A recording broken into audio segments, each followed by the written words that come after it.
Terima kasih Anda masih bersama saya, Ruri Putra Ananda di Berita Padang. Kembali kami sampaikan 3 berita utama di hari ini. Sedang parkir di pinggir jalan, 1 unit minibus terbakar di Dharmasraya. Terlibat kasus korupsi anggaran belanja nagari, mantan wali nagari Panti Pasaman ditahan jaksa. Persiapan menjelang Pekan Olahraga Provinsi tahun 2026, pengurus cabang olahraga menggelar turnamen tenis meja.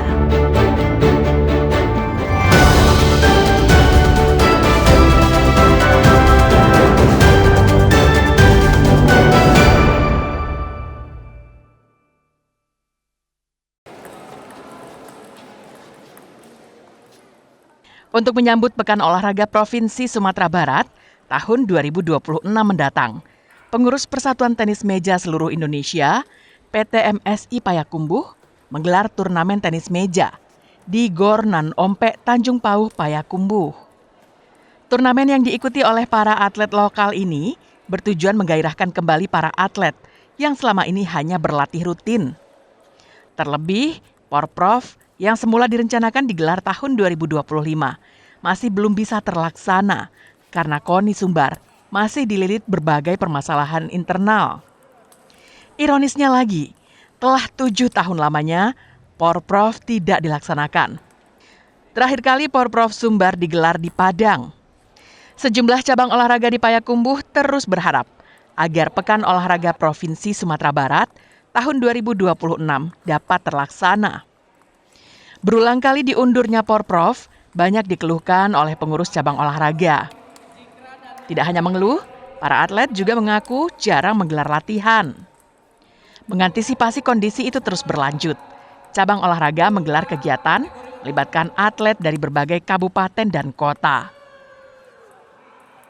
Alhamdulillah untuk kondisi hari ini sudah mulai menggeliat karena memang kita di PT MSI Kota Payakumbuh hari ini menggalakkan masing-masing kelurahan itu ada meja pingpong sehingga masyarakat kembali menggairahkan tenis meja di Kota Payakumbuh.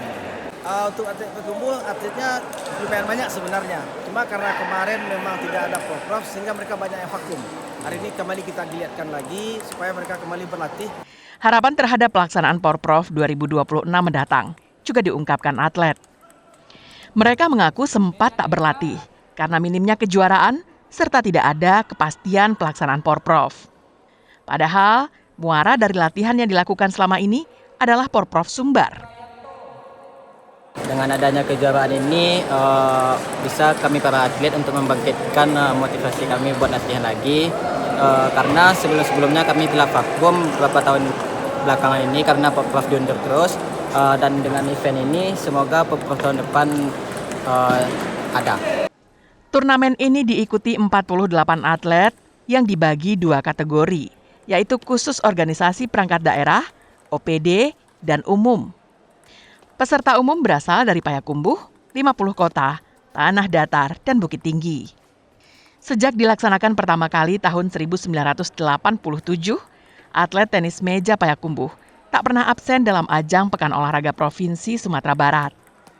Selain menjadi peserta, atlet dari Kota Batiah ini juga menorehkan prestasi. Pada Porprov Sumatera Barat tahun 2018 lalu, mereka membawa pulang 3 medali perak dan 1 medali perunggu yang dipersembahkan oleh atlet putra dan putri. Ikhlasal Ihsan melaporkan dari Payakumbuh. Asra? Sini aja lah, Kak. Mana boleh masuk? Mana boleh masuk? Dari situ buka, Bu. Pada situ Petugas Satpol PP Payakumbuh yang tergabung dalam tim Satgas Penegak Perda mendapat ancaman saat melakukan penertiban tempat hiburan malam di kawasan Ngalau Payakumbuh pada Minggu dini hari. Peristiwa itu terekam video milik Ketua Tim Satgas Penegak Perda Payakumbuh dan disebarkan di media sosial. Razia yang dilakukan untuk menegakkan aturan jam operasional tempat hiburan malam sesuai peraturan daerah. Pasalnya, kafe ini diketahui masih beroperasi hingga pukul 3 dini hari. Dalam video yang beredar, ketegangan terjadi ketika seorang pria berjaket hitam yang keluar dari dalam kafe. Pria itu membentak ketua tim Satgas Penegak Perda Payakumbuh dan sejumlah petugas Satpol PP dan mengancam petugas dengan balok kayu. Jangan angkat kaki dah. Jangan angkat kaki dah.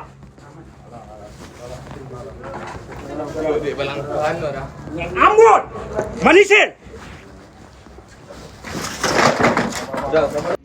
Diduga pria itu adalah seorang anggota TNI yang menjadi keamanan kafe.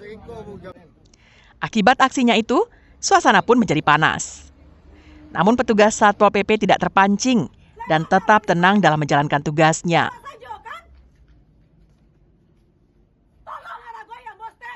Minggu itu kita melakukan patroli terhadap penyisiran terhadap kafe-kafe yang masih melanggar jam operasional, dan kemudian kita menemui di daerah Ngalau yang masih buka sampai jam 3 dini hari, dan kita melakukan penertiban ke dalam kafe tersebut, tetapi kemudian kita dihadang oleh karyawannya, kemudian adanya pengancaman oleh oknum TNI pada saat malam hari itu. Tim Satgas Penegak Perda Kota Payakumbuh telah melaporkan peristiwa pengancaman terhadap anggota Satpol PP yang dilakukan oleh anggota TNI ke Subdenpom 141 Payakumbuh. Satpol PP Kota Payakumbuh tak akan surut dalam operasi penertiban jam operasional tempat hiburan malam, meski mendapat ancaman. Ilasul Ihsan melaporkan dari Payakumbuh. Ambon, Malaysia.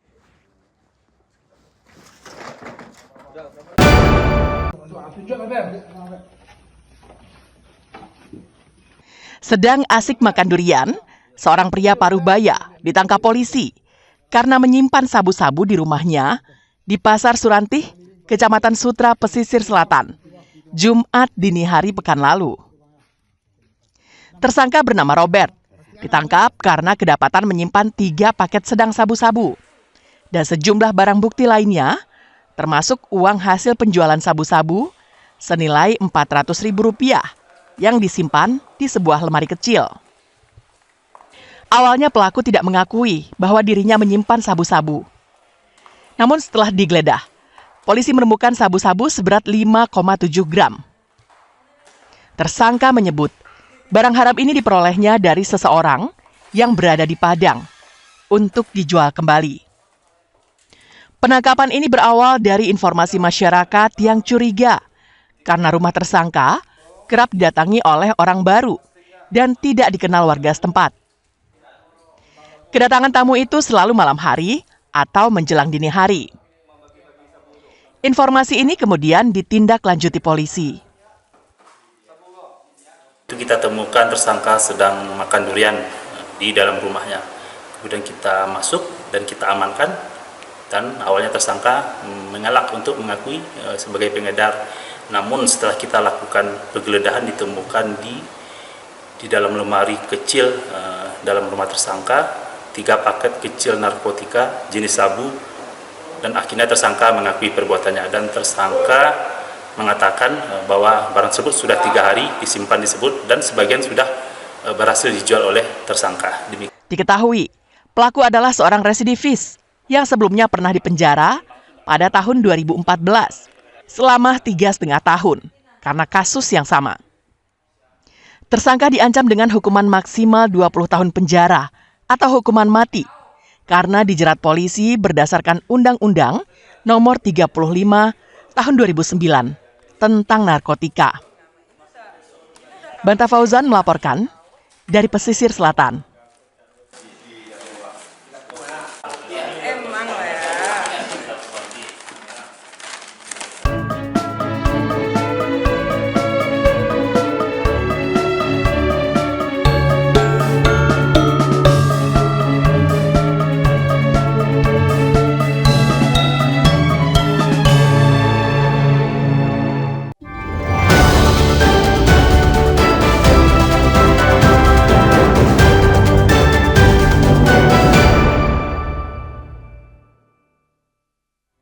Pemirsa, demikianlah perjumpaan kita pada hari ini. Saya Ruri Putra Ananda dan tim redaksi yang bertugas izin pamit undur diri. Terima kasih atas kebersamaan Anda. Baso bali awak bisuhan.